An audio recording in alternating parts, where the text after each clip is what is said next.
اعوذ باللہ من الشیطان الرجیم بسم اللہ الرحمن الرحیم۔ تمام احباب کو سب سے پہلے السلام علیکم ورحمۃ اللہ وبرکاتہ۔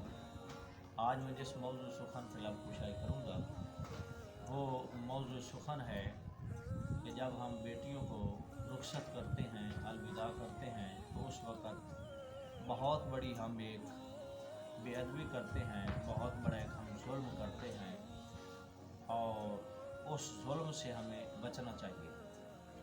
دوستان گرامی، قرآن مجید برہان رشید اس لیے اس امت کو تحفہ ملا ہے کہ ہم قرآن پاک کو سیکھیں اور اپنی اولاد کو قرآن پاک سکھائیں۔ اور قرآن پاک کے بارے میں تو حکم یہ ہے کہ جب بھی اس کو ہاتھ لگانا ہے تو پاک صاف ہو کر باوضو ہو کر ہاتھ لگانا ہے۔ لیکن ہماری بدقسمتی کہ ہم قرآن پاک کے آداب کو بلوز خاطر نہیں رکھتے، قرآن پاک پر عمل نہیں کرتے، خود بھی قرآن پاک نہیں سیکھتے، اپنی اولاد کی بھی اچھے طریقے سے تربیت نہیں کرتے، جبکہ یہ سارے کام ہمیں کرنے چاہیے۔ جب ہم قرآن سیکھیں گے تو قرآن ہمیں بتائے گا کہ محرم کیا ہوتا ہے، غیر محرم کیا ہوتا ہے، پاکی کیا ہے، پلیتی کیا ہے، والدین کی عزت کیا ہے، محلے داروں کے حقوق کیا ہے، پڑوسیوں کے حقوق کیا ہیں۔ تو پھر جب ہم اپنی بیٹیوں کو گھر سے رخصت کریں گے، الوداع کریں گے، تو اس وقت پھر ہم اپنی بیٹیوں کا مذاق نہیں اڑائیں گے، بلکہ ان کو اس طریقے سے رخصت کریں گے جس طرح اللہ کے مقدس کلام نے ہم سب کو ایک میسج اور پیغام دیا ہے۔ بدقسمتی، افسوس صد افسوس، ظلم ہم یہ کرتے ہیں کہ جس بیٹی کی ساری زندگی ہم نے اچھے طریقے سے پرورش کی ہے، جب اس کی رخصتی کا وقت آتا ہے، جب اس کی الوداعی کا وقت آتا ہے، تو ہم سارے لوگوں کے سامنے ایک تماشا برپا کر دیتے ہیں کہ اپنی بیٹی کو جب الوداع کرنے لگتے ہیں تو اس کے سر پہ قرآن ہوتا ہے۔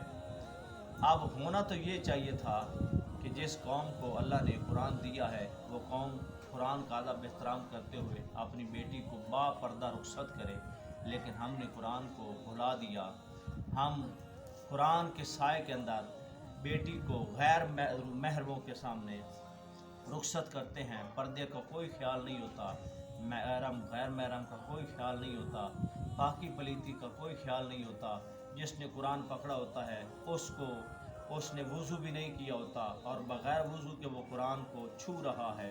اور جس بیٹی کے سر پہ ہم نے وہ قرآن کا سایہ رکھا ہے تاکہ قرآن کے اس کو فیض و برکات ملیں گے، تو اس کے سر پر بھی دوپٹہ نہیں ہوتا، اس کا چہرہ بھی چھپا ہوا نہیں ہوتا، کوئی جو ہے وہ ادب احترام والی چیز نہیں ہوتی، بلکہ سب کے سامنے ہم جو ہے وہ بیٹی کو رخصت کرتے ہیں، تو ہمیں قرآن کے فضائل، قرآن کا فیضان نہیں ملے گا، بلکہ ہم نے قرآن کی عزت نہیں کی، بلکہ ہم نے قرآن کی توہین کی ہے، قرآن کی بے ادبی کی ہے۔